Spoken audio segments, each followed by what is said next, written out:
My name is Vincent. I'm joined here on the desk by Jag. Jag, how are you doing today? I'm doing great. This is the first time we get to be here at the NJCAAE. It's an amazing time, and we've got a great game to bring for you tonight. A battle of two undefeated teams early in the season. I mean, what more could you want, Vincent? Literally unstoppable. This is the best case scenario. I don't know what else to tell you, but yeah, no, excited to be here. Excited to see what these two sides, Monroe Community College, 2-0. You said undefeated. They have an extra win going up against the Fort Scott side of the Gaming Greyhounds. They just at that 1-0 record, but again, you can't beat who you haven't played. So we won't hold that against them. What I will say though, Jag, we got some info. We got some information about these two teams. Why don't you break it down for us? Yeah, we'll start with Monroe first because they do have that 2-0 start, but they're actually 4-0 including the preseason, so they have not lost a game in quite a while. Their last loss here was in the playoffs of last season in that second round last season. Mm. Had a pretty good run, only lost 4 games throughout that, and that roster that's coming back is virtually the exact same roster that they had in last season. So they have a lot of synergy. They've had a lot of playtime together, and they have a map in this pool that they like a lot. It's going to be Icebox, which is the third map. And I was actually surprised they didn't choose Ascent because that's the other map they told us that they liked, but we'll see what they bring out. They said they really like the double duel setup, so we should be expecting a lot of that tonight. On the other side, the Gaming Greyhounds, they had a bit of a difficult season last time around, 2-7, but now they're starting off on the right foot. They feel pretty good. They've added some new pieces to this roster, including Sui, who is an immortal player, so maybe one of the highest ranked players competitively in this tournament, in this league. And they told us they really like Icebox as well. So both these teams feeling the same about that. And last but not least, they really have a set composition that they like to run. So I'm assuming we'll see it a lot tonight. It's the Rays, the Jet, a Sky or Killjoy, Omen, and Cypher. So we'll be seeing a lot of that from that side, I'm expecting. Yeah, I mean, listen, what I'm seeing and what I'm hearing from you, Jag, Monroe, they have so much experience. They really are coming in here as a set squad that have had an entire year together to kind of work out the kinks, figure out problems, and by the way, already made a playoffs appearance. So that kind of shows you where they were starting at. Their starting point very strong, coming up against the roster with the Gaming Greyhounds that really has yet to prove themselves, but are on the come up. They're looking for that opportunity to play against a team like Monroe that can really test them and really show what they're worth. So a win today here for the Greyhounds would be fantastic. Would be a fantastic showing for them as they move forward. It would really show that they can bare their teeth and grind out those victories where and when it's most appropriate. Yeah, I absolutely agree with that sentiment. I mean, this is basically a proving grounds right now for the Grands. We'll see if they're able to get up to the task. And what we talked about earlier is that it's only a 1-0 record because they've only had one Yeah. game this season. They had a bye week. We'll have to see if that affects them. Sometimes a bye week can be great. It lets you rest a little bit. Sometimes you get more scrims in because you don't have to worry about a game. Other times you can lose some momentum. So if they win the first week and they have the second week off, maybe some of that trust, that synergy that they've built up over time, it just fades because they don't have that same play time that they'd have otherwise. So there's a lot of different factors here, but the one thing stands out to me at the end of the day. It's a bit of a David versus Goliath. Monroe, they're the Goliath. Gaming Greyhounds, they are the David in this scenario. Yeah, it is always interesting how that bye week will affect everyone and how it will affect individuals. Like you said, a good point I think is does that mean they took a week off? Well, you never know, or maybe that means that you took the week scrimming. It's always a big up in the air moment. And so with Monroe coming in with a lot of steam in their tank with that 4-0 record, I think that maybe could feel a little bit worrying. But the good news for Scott is, they've known that they're going to be doing this, right? They were aware. It wasn't as if they didn't know a game was upcoming, so they've had plenty of time to kind of prep and get ready. And the other thing that is interesting, should we head to a map 3, you talked about Icebox and how it was a little interesting that Monroe didn't really go with Ascent, which is their other preferred map. But even though it was available, what's interesting is that Fort Scott also really do enjoy some icebox. So if we get to a third map, that could potentially be the undoing of the likes of Monroe. You should have maybe gone with the Ascent. Maybe should have done a little bit more research, find out what the Greyhounds like. And well, it turns out they're big fans of icebox as well. So if we get that head to head at the end, I definitely think there could be some fireworks going off. Yeah, and we can check out that map pool right now. We've got 3 maps coming at you. We already talked about the last one in the series, the tiebreaker, if we get to it, but we got 2 before we get there. And honestly, I'm a huge fan of this map pool. There's no Ascent, like we said, which makes me happy because I feel like that's always the go-to in any level of competitive Valorant. But Breeze, you don't see that very often, but it is going to be the first map of this series. It was picked by the Greyhounds, which is not a map they had suggested, but Haven was banned out, so maybe this is their go-to after that. That Haven is a map they said that they liked very much so. And then it's going to be Monroe picking Bind a little bit later. That's their second map in the series. And the teams that didn't pick the maps, they're going to be starting on defense because if you're not in Haven, why would you start an attack? Yeah, and well, the other thing that I want to mention here, Breeze, we did get some potential favorite picks from some of these players. I don't see a single Viper on the Monroe side. Now, that's not to say that they can't play it. I don't doubt. I mean, they play Icebox. Surely they have a Viper player, but Viper is a big key to the likes of Breeze. So if we have the likes of Fort Scott, they enjoy a bit of Viper on there, and Mr. Mold big fan. I think that could be an interesting difference maker if we get down to it. Maybe comfortability on that what it turns out to be the main controller role over on Breeze because of how wide open it is.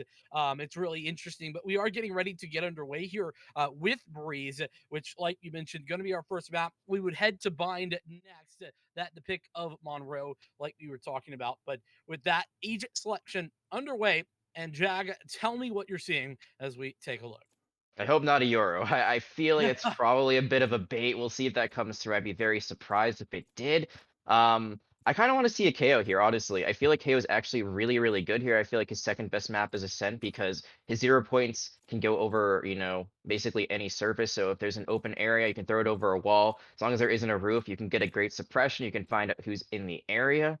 And we might have one coming out from Spycrab. You talked about that Viper and the importance it could have in this series. Already, it is going to be locked in on the side of the Greyhounds. Well, to see how that pick ends up being. Not a lot else locked in just yet besides a Jet, so I'm wondering what's going to happen here. Yeah, and well, it is going to be Megalodon on the Viper rather than Mr. Moldog as well. So there are two controllers kind of that play on this gaming Greyhound side, and so that obviously showing up can be big. A KO here for Spy Crab, another interesting Select your decision. agent. What do you think about the KO? Is it good? And oh my goodness, that your isn't a meme. That Euro isn't. I mean, I was just saying that I think the Euro is a good pick, or not the Euro. I think the KO is a good pick. I don't know about this Euro pick. That is something out of left field. I feel like Yoru in one way is a bit underrated because his basement is so low that's really Mhm. hard to play him efficiently. But I do feel like his ceiling is actually pretty high if you use him in the right way. But the question is, can you use him in the right way? He's a bit of a flanker. I would say he kind of takes over a Jet role, but then you have a Jet on your side. You also have a Ray, so this is a triple duelist setup that's coming out on the side of the Greyhounds, which makes sense because they're on attack first. They're going to be super aggressive. On the other side, for Monroe, a bit more passive with the Sage, with the Killjoy. And we haven't even talked about this. I have not seen a breach in like months, and yet here is one right in front of our eyes. Yeah, and let me add on to that. I did some EU stuff a little bit ago, a couple weeks back, and they're a big fan of Breach over there in the European side of Valorant. But we saw a Breach at a high level on this map in particular, and there was a lot of discussion around it. Sky is just so good here. The fact that you would swap in a Breach as opposed to that Sky is a hard sell for me. Yeah, even with the Sky nerfs, even though she has one less guiding light, even though it's not as effective, her healing is just so good. Her Trailblazer is so good. She just has so much CC, and her kit is so diverse. But Elmo gonna be the one who's caught out first here. Indeed. And there is that entry, the duelist role that you were talking about. I mean, hey, Mr. Moldog can do it. That's great. And going to get out for free as well with the teleport. So as Zay comes back in, the help of a Jut to try and re-entry. 3-on-3. Low HP for some of these players on the defense, but this 2 dislodge Spike Crab is a good start. The problem is there is a whole lot more left to do, and low HP for every defender. Mr. Moldog tapping away in the help of Megalodon. They've got them all. Everyone going down. That's the triple for that Yoru. You ask the questions, is the Yoru going to be viable? Well, if they play it like that, I guess you can't argue. 3-0 gets the spike plant as well, so very close to their ultimate, which can be great for them to get around the map undetected. One thing I want to update the viewers on is, unfortunately, we have gotten a bit of misinformation, and we are going to correct that right now. This actually is the B team coming out from Monroe as well, so this is not the roster from last year. It's a bit different than the one we were expecting. This is mostly all freshmen, which is why the names are a bit different than what you and I were expecting, Vincent. So this matchup that we thought might be one-sided, it's going the other way early on, and it might continue to go that way. Indeed it might, you know, surprises abound. And, well, speaking of which, the Marshall, lovely weapon to play with, particularly round number 2 on this map. And we can see that Viper, the toxic screen, already coming to fruition on the B side as Reflex Finest waiting to thread the needle here in mid and try and find some players on the rotate. Speaking of those rotates, Elmo and co. Going to be rotating, but it's a different direction. Not going to run into Reflex. It's going to be running into someone else. As I say that, it's actually Anime Cat Girl who does run into Reflex, and it looks like Elmo going to just wait for some exits as Suey gets aggressive to dispatch the rest of the defense. And this has been a bit of a thunky round, because if you looked at the chat, there was actually disconnection, so Elmo was essentially the last member of this squad for quite a bit, not able to pick up the Spectre. It's a 1v4. They're able to get 2 on the way out. That's actually pretty good for a round where only the Greyhounds could buy, but not enough. I think with this DC, we might see a pause coming in. Hopefully that player is able to get back in. Yep, there is going to be the pause. So early on, this Breeze has been quite the experience, I would say. 2 rounds in, not what we expected at all. And it is going to be the bonus round now for Monroe, so this might be a chance where for them to, you know, get their breath, catch it, get some good guns, get the Vandals, get the Phantoms, but already not what we expected from them. Yeah, and just to reiterate, by the way, on the way that that whole situation went down about the misinformation and deal. So Monroe currently 1-1. That was part of what we didn't quite have correct there, which means that they do have a loss on the season, and so our expectations maybe a little bit adjusted here, Jag. I think we can say for sure a bit of a closer matchup, I think, is what that actually turns into. Which means good news for us. We get to cast maybe a little bit better game. We were expecting maybe a little bit of a one-sided affair, but rather it is more than likely going to be a bit closer.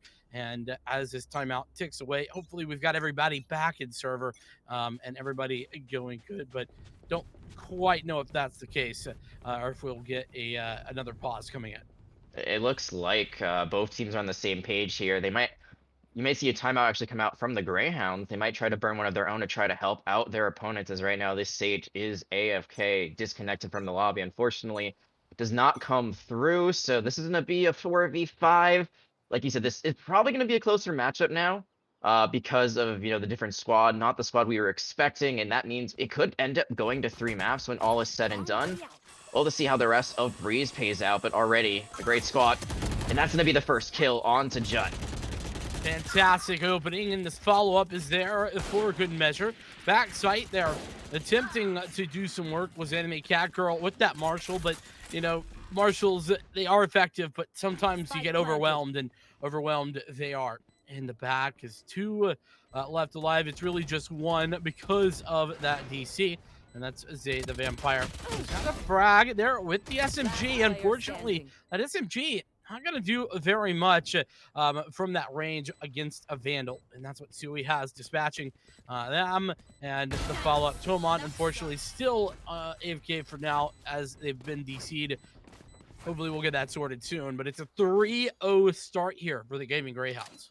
Yeah, and I think also there was a bit of a force on that second round coming out from Monroe, so that should have been a full buy for them, but you saw they had to commit to a Marshall, they had to commit to some Spectres because they tried to go for a bit of a cheeky play in the round before, and unfortunately, that is going to set them back quite a bit. And especially when you're down a person, having equal weaponry is really not going to get the job done unless you have a great defense. Which without that Sage is really hard. I don't really see Sage a lot on Breeze, but I do see why it would be impactful. You can kind of cut off sight lines and entry points as for the attack if you're able to do it right on the archways for either point, because the slow orbs just stop them, delay them from going in. But without those abilities, it's just kind of free real estate right now for the Gaming Greyhounds, and because of that, they do have this 3-0 lead, and now this weaponry they have is going to be even better than what they started with.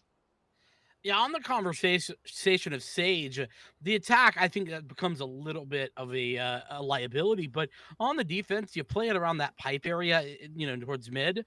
That could be very, very decent. The wall obviously covers off that whole angle, and the slow orbs can be very effective in there. But yeah, it's just that one big area that it really is the most effective. So I'll be interested to see how that's being utilized.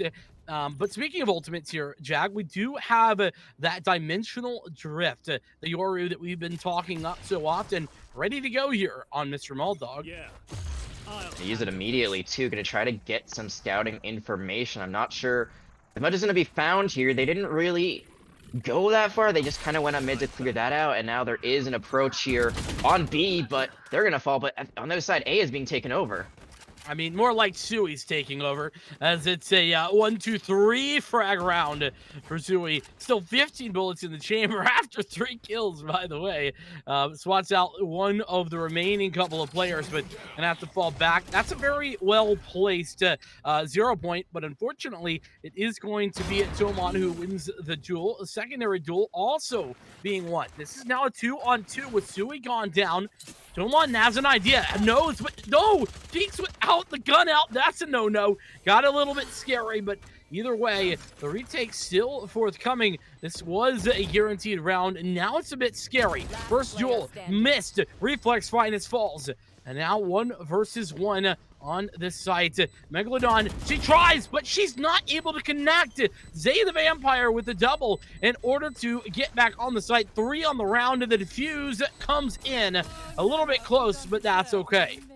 And man, were they missing Tomon. I mean, look at the impact this stage has. Immediately gets 2 right off the bat after the spike is planted, despite being down quite a few members there. And I think there's a bit of a misplay on the side of the Gaming Greyhounds. That Viper, Megalodon, could have pushed in, could have taken that trade, could have traded 1 for 1 instead, tries to back up, tries to play point, tries to use the poison orb, and instead ends up paying with their life as well as the round. Finally, we're going to see Monroe get on the board, and now with everyone back in lobby, their economy is looking good. And Get out of my way. it looks like we might be just restarting this map completely from what I'm being told from production. Yeah, that may indeed come through, but we'll confirm that as soon as we get the information. Regardless, an opening towards a nice one a nice one indeed, but it's traded back out. Still an advantage towards the offense as the Gaming Greyhounds take advantage of their better positioning and take advantage. And it looks like indeed we are going to get that reset. As I see a bunch of disconnections, so if you'll bear with us as we get that going through, this is a incorrect scoreline. Will be starting back over from the start, if I'm not mistaken. Yeah, it looks like that is what's going to happen, and this has been a very interesting, series of events, I would say, but that's just what happens sometimes. With DCs, it is good though. I would say that we're going to see them back at full force at the beginning of the series because that disconnect happens during round 2, I believe, not during round 1, or maybe actually I think it was in the middle of round 1. So that pistol round maybe could have gone a bit different when all was said and done. Now these teams, they're going to be back on equal footing and kind of give it a go once more. I'm wondering, we'll see if production can clarify this for us. I'm wondering if they have to do the exact same draft, or maybe if we'll see some swaps come out. Yeah, I'd imagine they'd have to go back towards the same drafts. It's a fantastic point. Didn't even think about it, Jag. But I mean, just for competitive integrity, that would seem the likely case. Especially you try something that didn't work the first time around, and you're like, well, let's just go for something different. Fair enough, you can go for a different strat, but surely you would have to go for the same agent selections. But either way, we'll see shortly. No word from production on that note um, from our admin team, but regardless, it'll be starting back up here soon, is what I have been told. So either way, Jack, from what you saw at the very beginning, we saw a gaming Greyhounds side take control on the attack pretty dominantly. It was actually a lot of Mr. Maldog and Sui, the two big fraggers stepping up.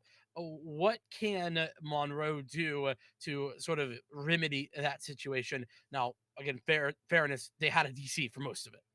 Yeah, I think, I mean, now that you have your sage back, the sage wall, the slow orbs that we talked about, they're back in play, so you can disrupt the attacking side. I mean, what you want to do on the side of the Gaming Greyhounds is you've got 3 duels, you just want to run in. You just want to take space, and you want to force Monroe to back all the way up. When you have a sage, when you have a breach, you have to use your abilities early on to deny that approach to even happen in the first place. We saw that that was impossible. Emo fell really early on in that first round, wasn't able to use any of those breach abilities, so just when when you're dead, you can't really do anything. So sometimes it's better to just use those a little bit earlier than you want to, just to disrupt any sort of attack, because as a defender, you have to split yourselves, on that pistol round, and the attackers, they will not. So they will go in usually with a full head of steam with a 5-person stack.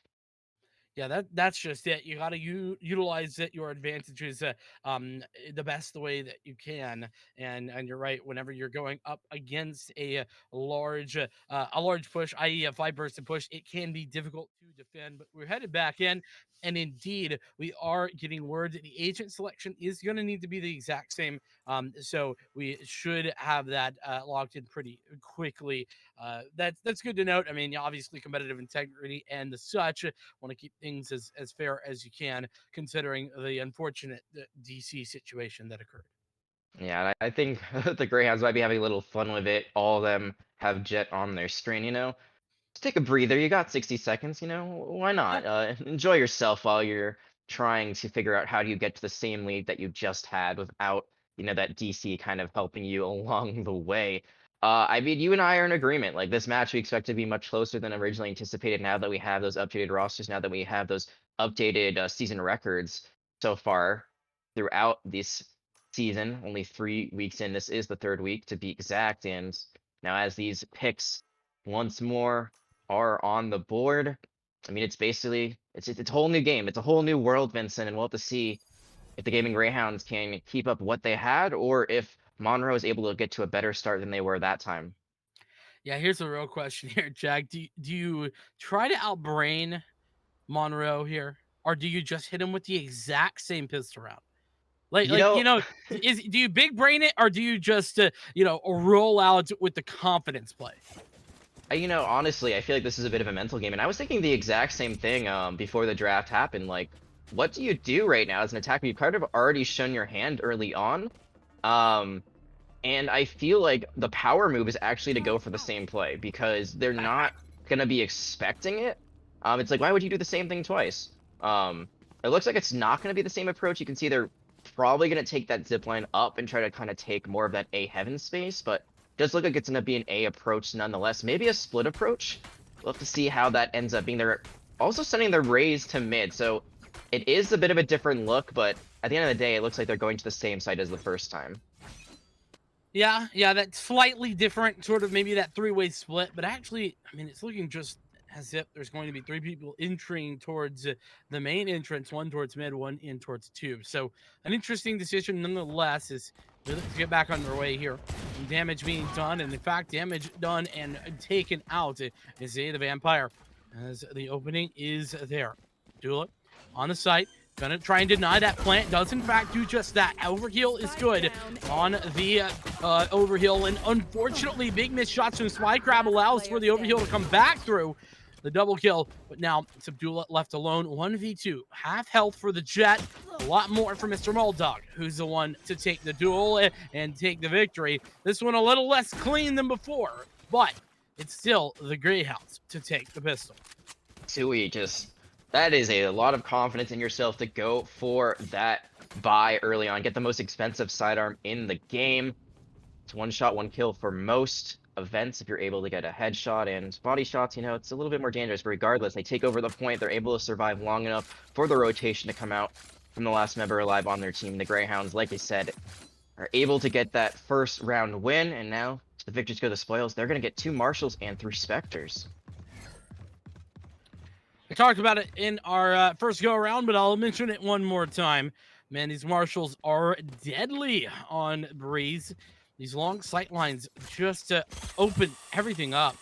And we can see Zay being pressured out and taken out. And that's him on with a nice kill there on Mr. Maldog. Abdullah with the one frag trying to dismiss away, but he's going to get taken out for the trouble. These are some good trades on what is ostensibly just a pistol round. Yeah, this is really good, though. NJCAAE are going to be caught out a little bit. Very weak now they're the last member standing. I don't think they can get the job done. If they could get one more, that'd be great. They can't. And I just want to go back to the point you made at the beginning of the round. These Marshals are so effective because you're assuming that the side that loses, in this case Monroe, they're not going to be committing too much. They're probably not going to be getting armor. So that Marshal, like an operator, usually going to be one shot, one kill, unless it is a leg shot. So there you see them take space, they take angles. They're able to take over the point, but it was very clean overall for Monroe in a round where they were saving. They get 3 exit frags and all said and done. Now Greyhounds, they're wondering what they should do, if they should try to buy fully, if they can, and they won't. And it's going to be a bit of an advantage in this round going the way of Monroe. But just as I say that, actually, they sold and then bought mostly Spectres. I think that's probably the right decision long term. You want to make sure you can buy into that next round, right? This is a bonus no matter how you slice it. So either way, good or bad decision, we'll have to see what the outcome is. As it's some mid-presence being made here by the defense and punished by Suey. Maybe not the best of shots, but they certainly were effective. Bladestorm going to come out in return. This time, that's the first ultimate and connecting the headshot. The secondary as well. Suey with 2, 3 on the round as they try to recover some weaponry. Pushing forward with this Bladestorm, wanting more to Suey, making the quad. Do you get the ace? Someone the last alive, and there it is. Suey, the immortal player here for the Greyhounds, popping off and taking names. This is what you expect from an immortal player. That was just a one-man carry there. The Bladestorm was perfectly timed. Shot after shot landed, and I do not see a lot of aces that early on, but oh my goodness, was that amazing. Now that bonus round doesn't go the way of Monroe, what did they do here? It looks like they are gonna go for that full buy. Like you said, now they are able to save it for a round. Their side, it looks like Greyhounds for the most part, they're just gonna keep what they had. They're gonna keep their economy pretty healthy overall. So deadly losing a round in that way on, what is a gun round, right? For the defense here, Abdul using the Empress early, trying to contest, but it's on towards the site for the Greyhounds, and in fact, it's Megalodon. She's utilized the pit there, and Suey around the edge has dispatched the Empress with ease.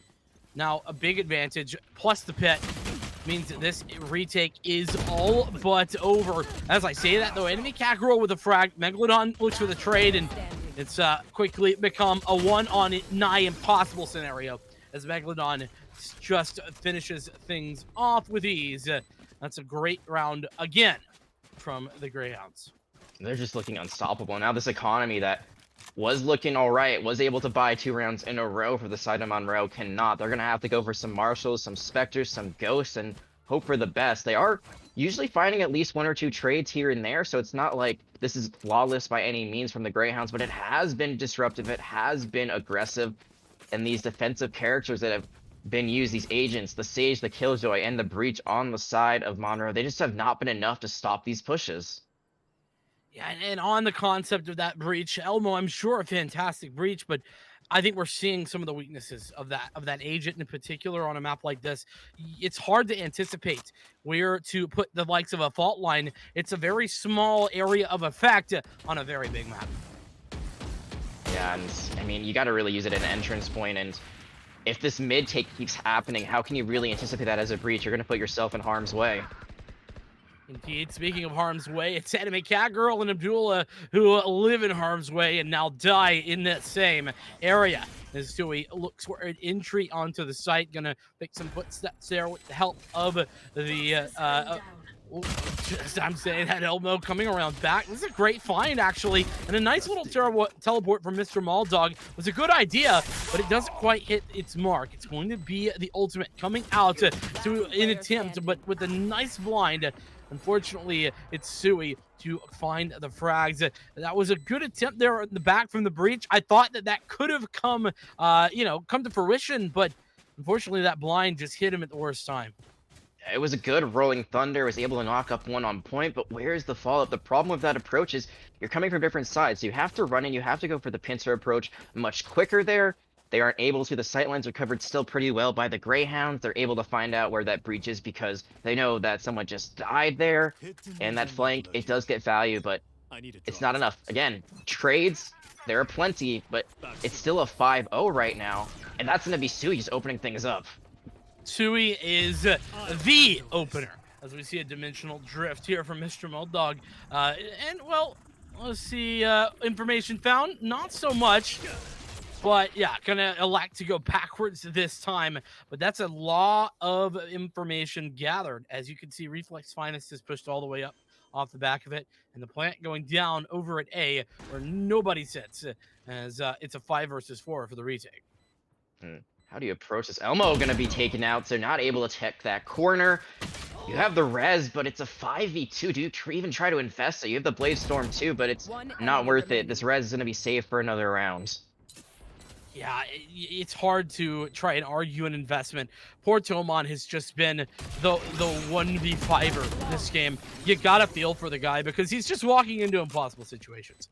As the B anchor there, you're just like, okay, all right, I'll just try my best. 1 versus 3, 4, 5, whatever it is.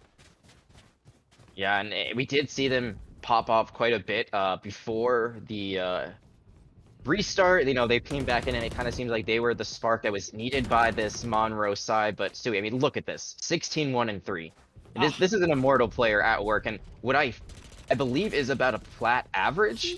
So, you know, still, you know, decent, higher than the average player in Valorant, but it's, you know, it's just a skill gap at some point. I mean, listen, I can say better than me, but those shots, they are better than anyone else in the server right now.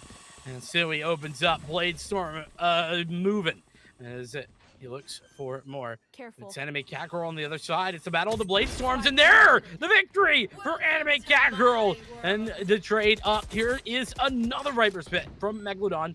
And she puts it down. Unfortunately, everyone falls for the defense. Reflex Finest and Mr. Maldog in on the action. Megalodon playing around the Toxins finds success. And that's a 2 apiece for the Viper and the Yoru, respectively. I mean, this is just so difficult. We thought, man, this might be closer than expected. And, you know, that prophecy that we had, it's kind of getting thrown out the window. There's just a hard carry. His name is Sui. 2 deaths does end up falling in that last round, but still, this economy is just flawless. Oh, no. I mean, look at this. Everyone has above 4,000 credits going into this already, so even if they did somehow lose this, like, they can keep buying for another round or two. Forte confirming secret agent status at the 07 mark. That's unfortunate. But, well, I guess to be fair, everyone's at the 07 mark currently, if you're on the Monroe side, at least on the scoreboard. And this is a great timing, Sui. It's just Tomon looking the wrong direction. 1, 2, a third for good measure. As Sui looks for the 4th. He's on fire and absolutely electrifying the server right now. It could be another ace. It is going to have to be a bit of a more Herculean effort, I would say, from Sui, because it is a 3v2. There is a lockdown as well, so we'll see if that Killjoy decides to invest it. It looks like Zay is rotating, maybe trying to find a position to put it down. Now, actually going to open the door and immediately peek out of it. Does know where Sui is, though. What a nice shot there by Sui as well. Hits the dink and the follow-up. It's There's the that ace! ace! You talked about it. That prophecy is indeed coming true. And the double ace in 8 rounds for Sui is online. 22-2. Oh my goodness, this is... Ludicrous? Yeah, ludicrous. I mean, what more can you say? Sui just taking things into their own hand. And I feel for Zay there because they actually had a really good angle for the headshot. Yeah. Saw Sui's head peeking out just a little bit after they opened up the door, but didn't take the shot. That slight hesitance really impacted that round. Lockdown ultimate, though, was kept, so there is utility for these defenders. The resurrection as well. And like you say, it was good game sense from Zay to try that angle, but there's another gone player, Elmo, trying to get aggressive, and you can understand, right? What they've tried isn't working, so now there's desperation here from Monroe Colleges. They look to do anything, something at all to catch off guard these players, but it's just not working. As Megalodon dispatches one of the two remaining. Mr. Maldog to get rid of Abdullah, but in another flawless victory, what more do we expect? I mean, there, if Abdullah can maybe find out the race, find out Finest, that would be good. Finest was really weak and just hiding behind a box, but instead try to take point instead of trying to go through the longer route to get to B, and because of that, don't find anything. I mean, there, it's a save round. You only have a sheriff, so there isn't really much to be lost overall. I think the biggest thing is you have to find a round somewhere. You have to build up your economy somewhere, because every round you're buying, the next round you're saving, because you aren't able to find enough kills, you aren't able to find enough wins to sustain long enough with your economy. I mean, I just at this point the economy is almost irrelevant. I'd say just find a round victory, right? I mean, that's got to be, you know, the first thing on the mind of these players. But unfortunately, Sui is finding a double player opening. And the good news is Monroe trading and the res, but that res is just not in the right position.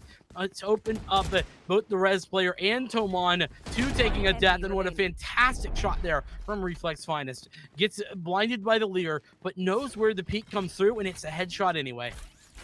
Yeah, great focus there. Great, I would say, perseverance there by Reflex Finest. Just holding their ground, knows exactly where their opponent is, and is able to just keep the angle they had, find the shots they need. And it's a 4v1. Sui might be down, but still great opportunity for another round victory. And I think it's that res that really is going to be the difference maker when all is said and done. If they had tried walling that could have really turned the tide. But it is going to be Megalodon finding the final blow, finding the final kill. It's double digits already, and I always jinx it when I say this, Vincent, so I usually don't say it, but I don't think anything is going to stop this at this rate. This looks like a 12-0 half.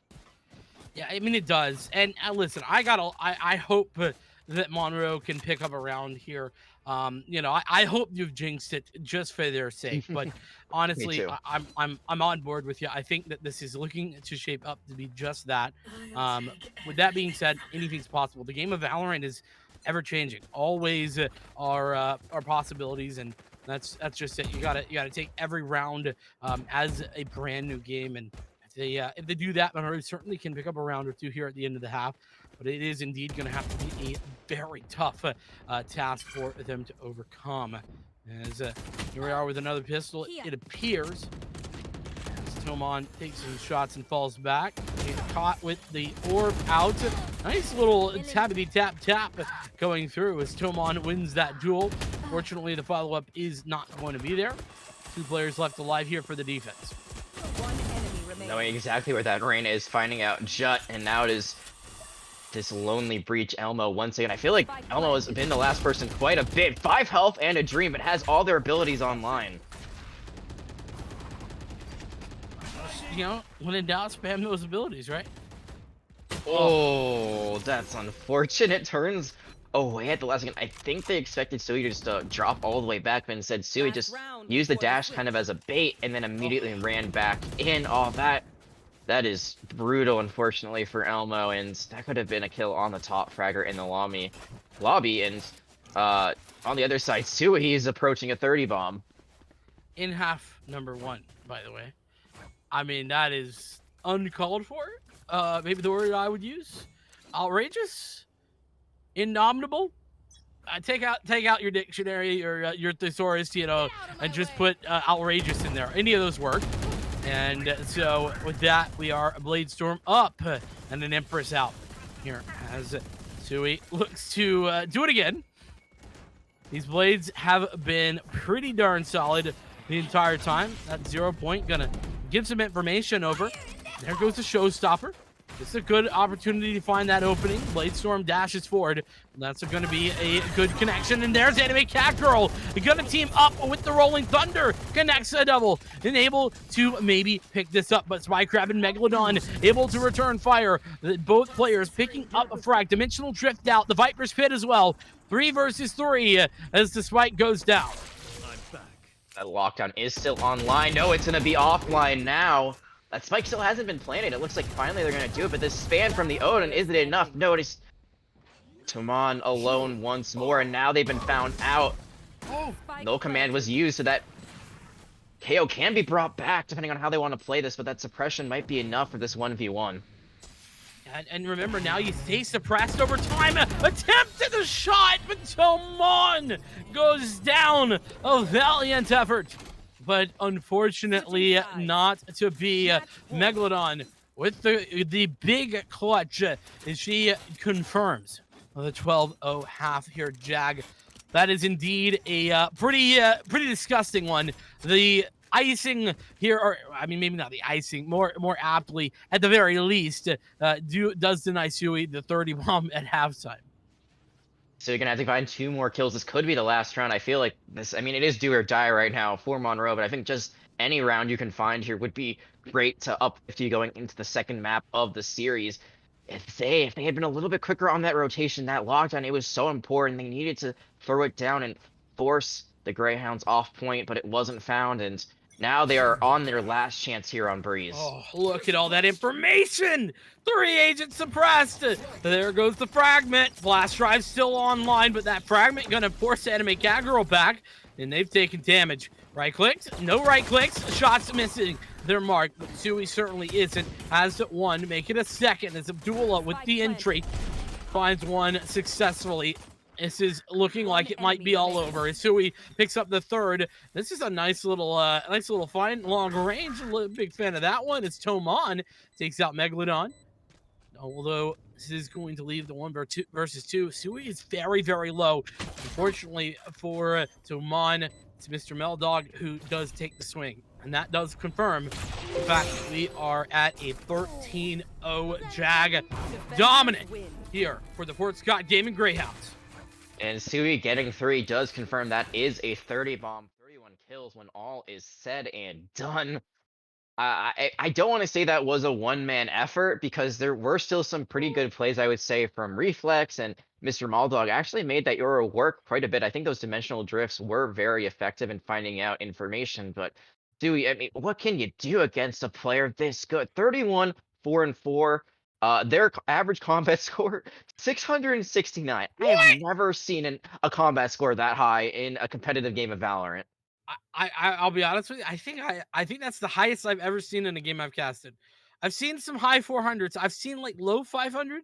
I've never seen a 669 combat score. I'm right there with you, Jag.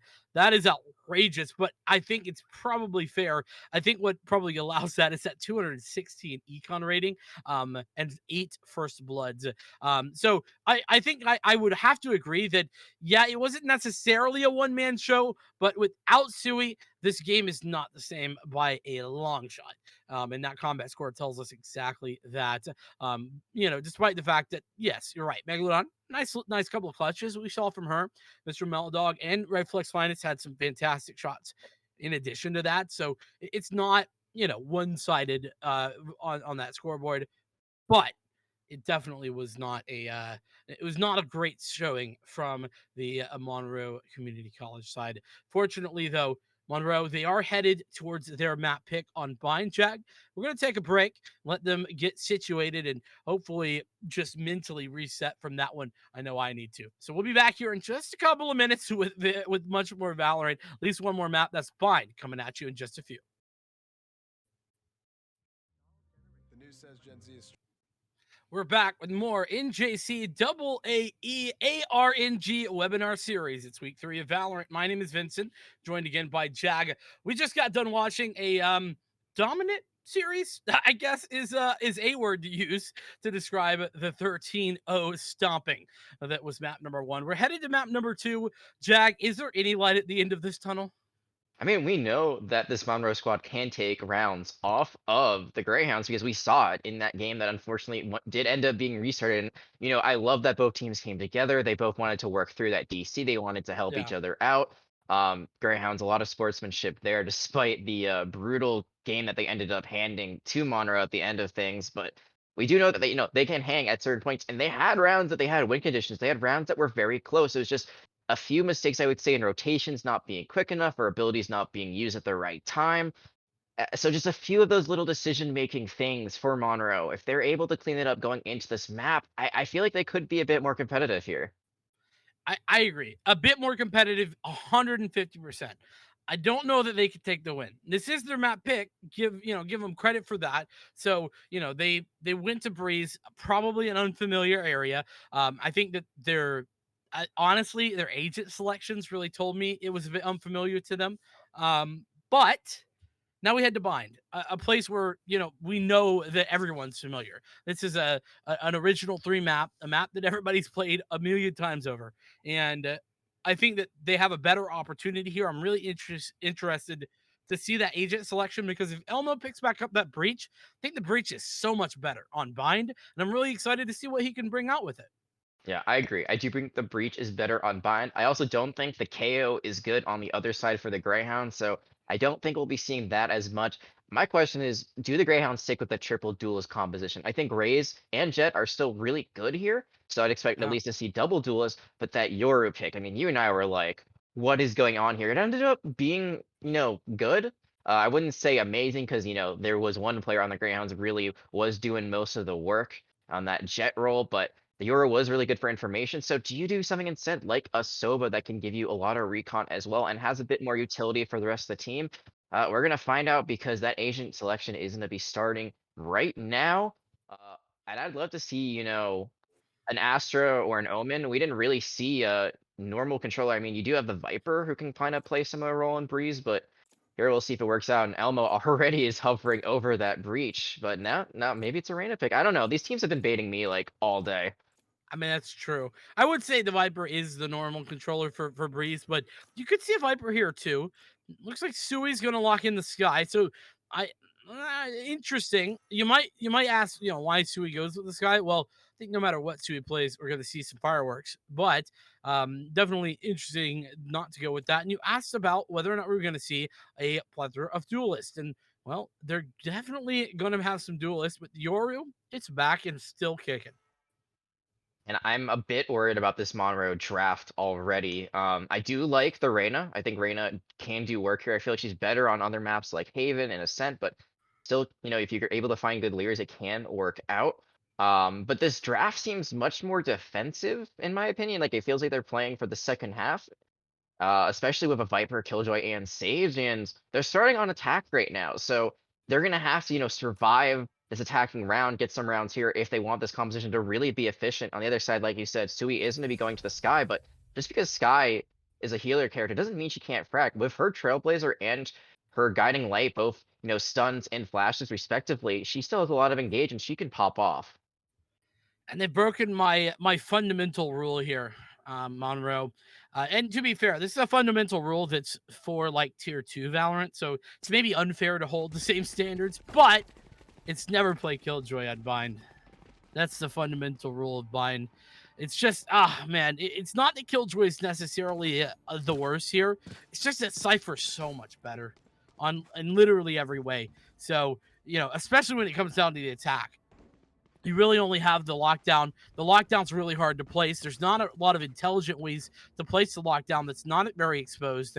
And you can really only use it on a retaking setup on the defense. As an attack-sided, thing, the lockdown, pretty garbage, if you ask me. And Cypher generally, I would say is weaker in attack, but here I think his camera is just so good. His spy cam can get you so much information, and the only equivalent you really have on the Killjoy's kit is that turret, and the turret fires away. Well, someone somewhere, but it's not going to give you nearly enough information to know where exactly they're playing, and those page shells going to do a good amount of damage off the bat. Indeed they do. And I think what you're saying is that turret doesn't give you actionable intel. whereas the Exactly. camera does. Speaking of actionable intel, Reflex, that's the sort of actionable intel you like to find. The action continues with the help of the paint shells. The bot now getting involved as well, utilizing every bit of that Raze kit to the greatest effect to pick up a quad. And if I am Reflex Finest there, I'm talking to Sui and saying, what the heck, man? Why did you take away my ace? You already had 2. Give me 1, come on. But Sui had to take that 1 kill there.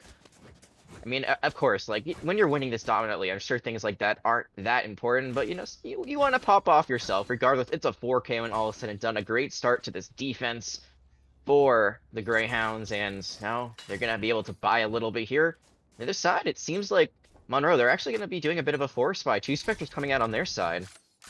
And I think what we just saw is a good example of why Raze is so often picked here over the likes of Reyna. And that's kind of what you were discussing. But there's Sui taking shots, hits 2 in a row. One of those a kill, one of those a tag. The follow-up not going to be there as the guiding lights come through. Those Hawks miss their mark. As the push on the site comes in, Sky Crab is on the back of the site. Spots out 1. This is a bad timing. Terrible timing. But fortunately stays alive. Zadia Vampire with 1. As Sui comes back in to help out with the final frag. So everything starts and ends with Sui in round number 2 as we head into the first gun round. Yeah, now this bonus round is going to be a little awkward, I would say. I mean, Elmo and it looks like Zay are both going to have to go for Spectres here if they want to get any sort of semblance of a full buy. It is going to be a weapons advantage. We saw what happened last time. And I want to go back to the point you made really quickly about the Reyna versus the Raze. Raze is just really good because her blast pack just gets her in and out of places so efficiently. And it also does a bunch of slash damage from high ground into low ground. You saw how efficient those paint shells were. Even got the reset because of how many kills they got in the first round. The Reyna, sure, you can get a bit of crowd control with your Leer, blind people up, but you're kind of stuck in a spot once you're there. There's no way to get out. There's no mobility. Indeed. And there we go again. Reflex Finest. He's got another one to go with it. That's a fantastic look at the paint shells. Kind of going back in time here to when, you know, the beta was out, when Raze was absolutely busted. And Reflex Finest sort of showing us a peek at what that used to be like. Come on, the Soul Survivor. Quickly going to be a well, dead player who tries to get that spike planted, but it just was not enough.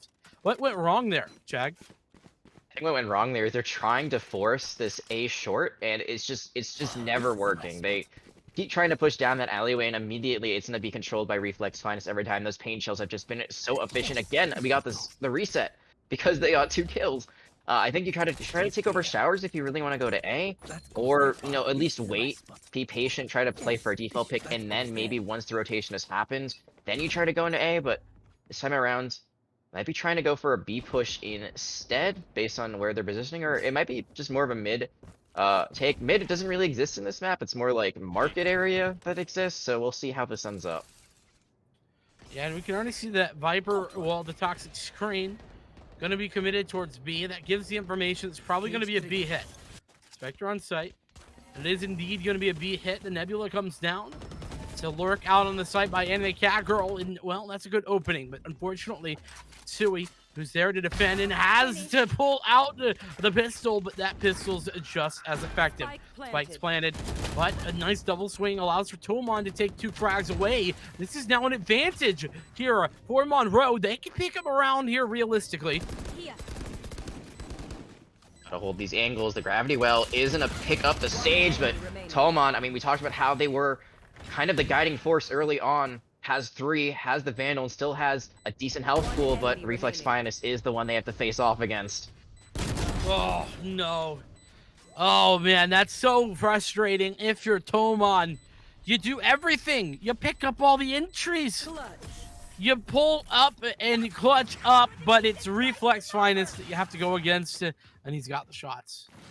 Oh. It's a similar result and a different way to get there. I mean, Sui still is doing really well, but Reflex Finest, this is their map. This is their time to shine. Currently 9-0-2, hasn't died. Already has the Showstopper online. And yeah, if you're Tomon there, I'm sure you're wishing you had a Sage Wall, a Slow Orb, something, some sort of utility in your kit that could have slowed that Raze down. Instead, Reflex Finest gets to walk in, finds the shots needed, wins the fight. A Bulldog versus a Vandal, you don't see that every day. The Bulldog has a much slower rate of fire, but finds the headshots, and it's a 4-0 now. Yeah, that's a frustrating position. I think it was 3 on the round there that the Sage had to him on, but not enough. That, speaking of not enough, Reflex Finest does not have enough health to contend with that. It's a 1-for-1 trade, but as I say that, it's Zay who dispatches Sui. So the two heavy hitters, both Reflex and Sui, down and out for this side of the Gaming Greyhounds. Maybe in the worst spot they've been thus far, but there's still Mr. Muldog on the site. They do have an operator. This is a unfortunate place to be in, though, because you can be traded easily. One goes down, but Spycrab for the help. It's Mr. Muldog to fall, but again, Spycrab is there and still has 60 health to his name. One player left alive, and Spycrab with the triple. Very, very slow game over on Breeze. He's showing up big.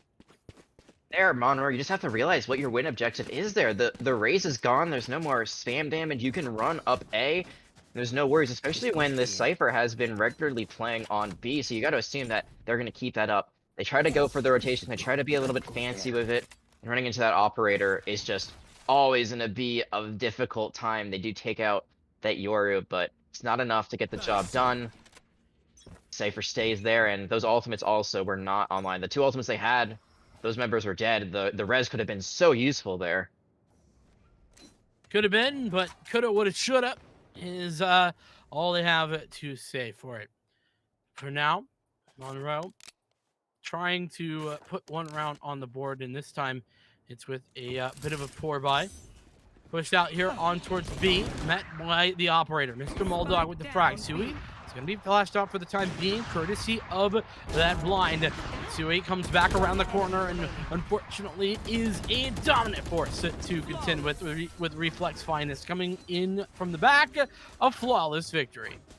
And that was a very interesting play that we just saw from Sui. They don't end up getting the final kill, but you saw what they did there. They decided, hey, I'm just going to take the Spectre. I'm not going to, put myself in a position where I have to reload and then be kind of caught with my pants down. So that's a very veteran move, I would say. That's not something that you see from a lot of lower elo players. And, I mean, this is why they're an immortal player, right? Still, they are a little bit behind Reflex Finest in this map, but the map's still going the same way that the other one did. It is going to be a 6-0 lead, guaranteed at least a draw at halftime. There are 5 ultimates on the side of the attackers, so if they use all of them, or at least a good amount of them, they could find an advantage.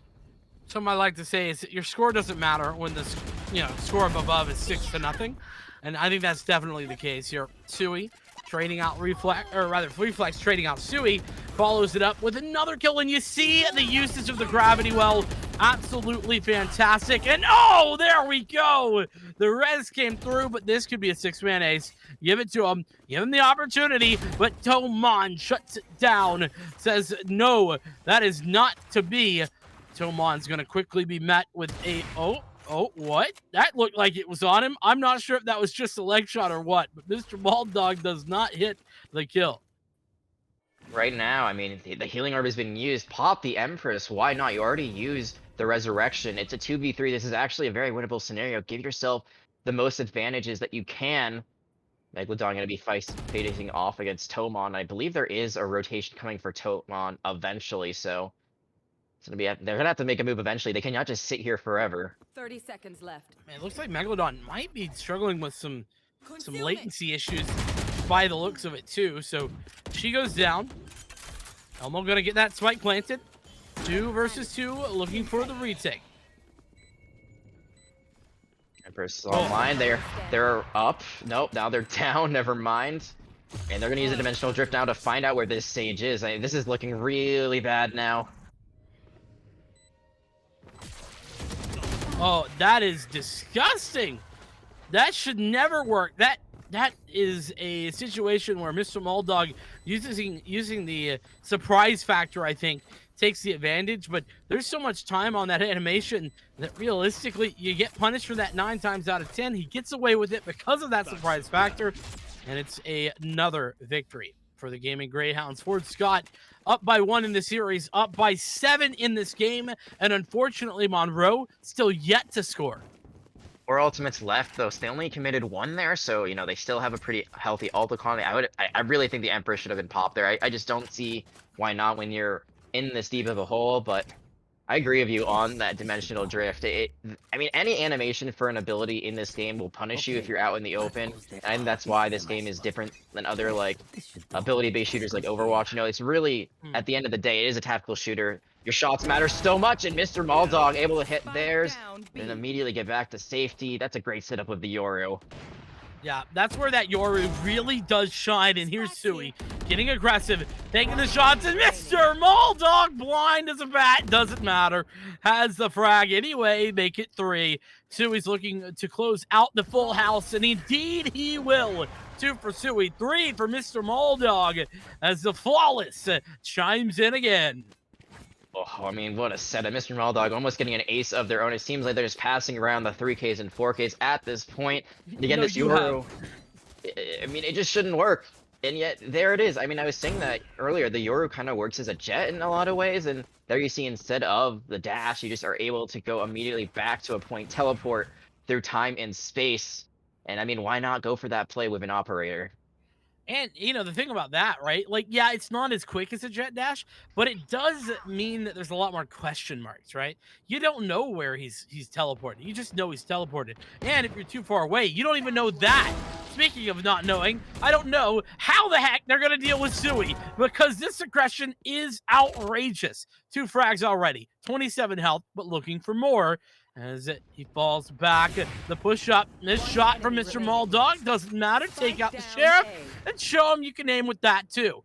1 versus 5 now, as Elmo looks to deny the Flawless. But honestly, I mean, that would just be a small victory, and it's not even going to be that. A 3rd Flawless in a row.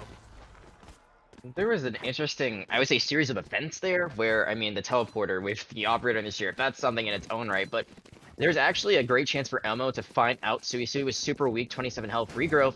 Unlike the Sage Healing Orb, does not heal up yourself. It only heals up your team in the area of effect. So Sui was very weak, very vulnerable. And actually, I'm not sure if they were unaware, but Elmo fired at them with the Spectre. It is silent, so you are able to hear that gun sound in close range. But instead of taking that duel, instead of forcing it, just kind of stays in market, and they got pincered because of it.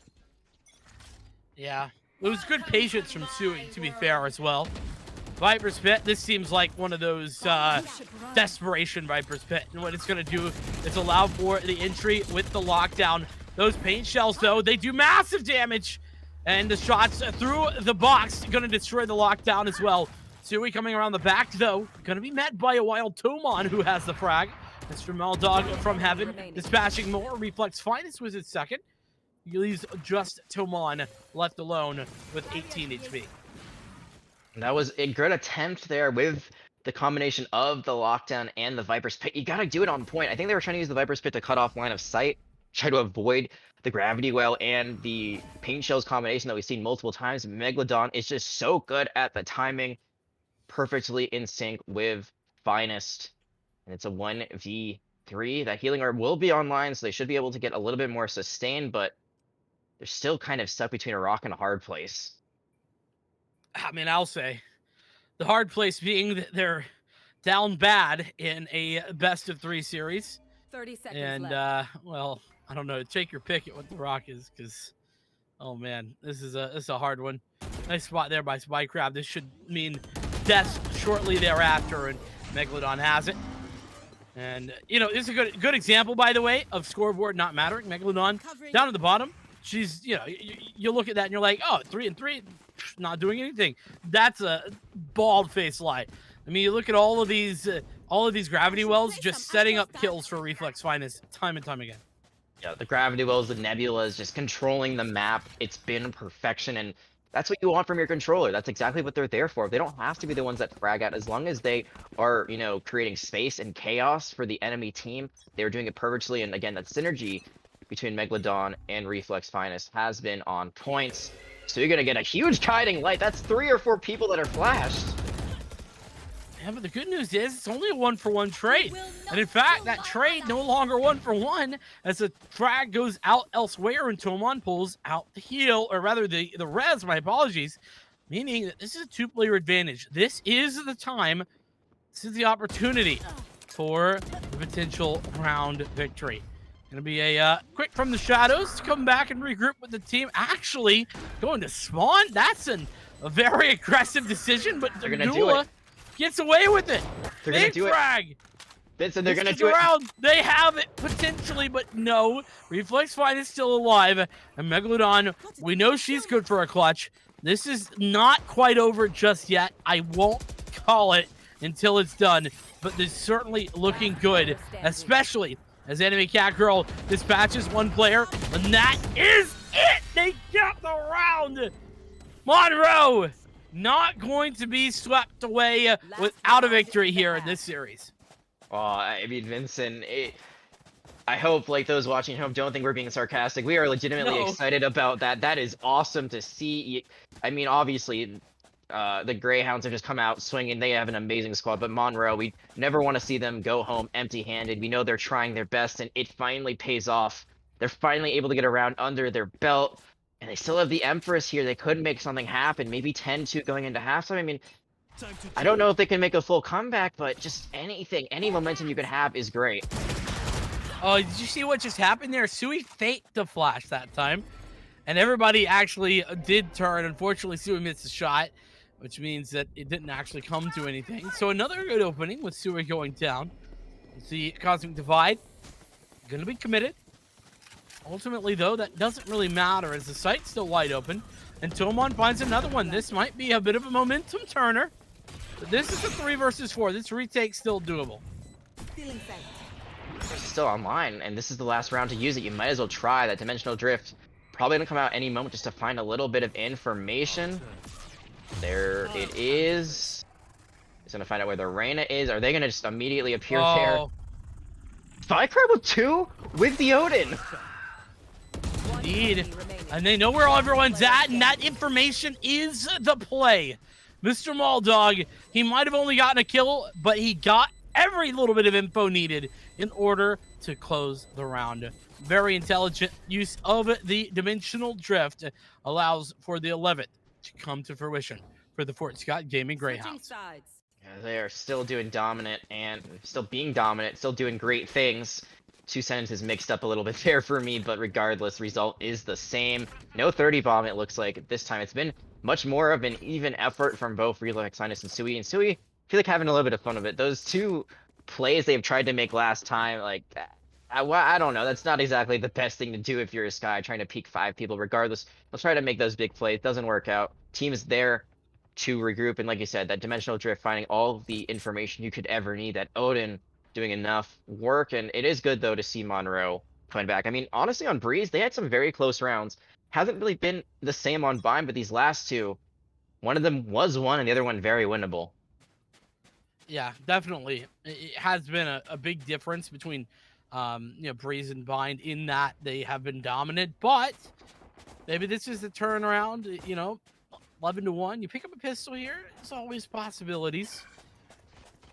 But regardless, the push here on to B is a confident one, and I guess you really can't blame anyone for that.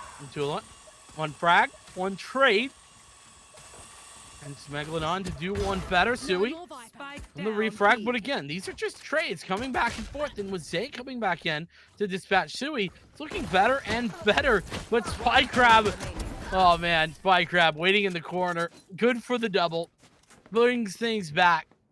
And it's 12 on the board. I feel like we talked a lot about Megalodon and like their clutch factor over and over on Breeze. It really has been Spycrab here. They're not like at the top of the fragging board, but they have found clutch after clutch, especially in these last few rounds. That Cypher playing the angles they need, using their utility. That Spy came specifically really, really well to find out where the enemies are, and because of that, it's going to be match point now coming up for the side of the Greyhounds. Well, and look at the deaths for Spycrab, least in the server, 3, right? And that kind of just shows you have been a stalwart there in the late round, playing passively.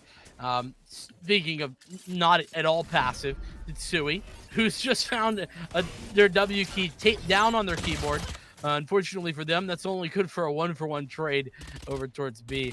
It's a little bit of confidence getting the better of them, you could say. Yeah, I think at this point they're probably just trying to have a little bit of fun with it. I think at this point, they probably assume that they have it in the bag. It's not over till it's over, as it is a 4v3 now. 4v2 actually, so could be the penultimate round. But Megalodon with the judge. Gonna make things a little bit more even. That spike, it looks like it's gonna be planted towards A, and that rotation is not coming out from B yet. How is this? I don't know why the heck the spike is down there and no one else is with it. That's a big misplay here for the defense. Monroe, they have an opportunity. They had an opportunity to really put themselves in good position, and now they've kind of given it away. It's two players coming in from two different angles, though. And Megalodon is sort of caught in between the both of them. Good timing, fantastic timing for Megalodon as she finds the frag. It's Reflex Finest with the final kill. And that is nails in the coffin for Monroe Community College, as it's Fort Scott Gaming Greyhounds to confirm a second victory in their season.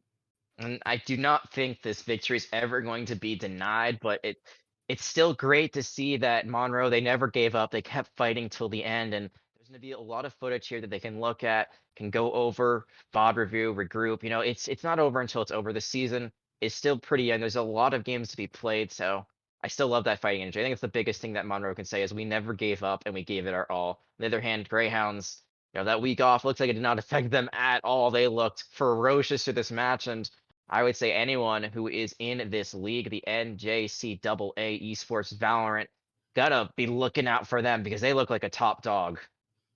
That they do. I mean, listen, it's hard to not say that when out of 26 rounds, the other team picks up one. I mean, that really does tell a story, doesn't it? A 13-0, 13-1 scoreline here in the best of three series. Man, Fort Scott, I got it. You got to give him credit. And on top of that, it's also a situation where they've had this fantastic start. Maybe they can turn that around. We talked about where they were last year. They were 2-7 last season. 2-7. What a great turnaround. Got to give credit where it's due. Really, really impressive for them to pick things up with that. But that being said, we are getting ready for an interview.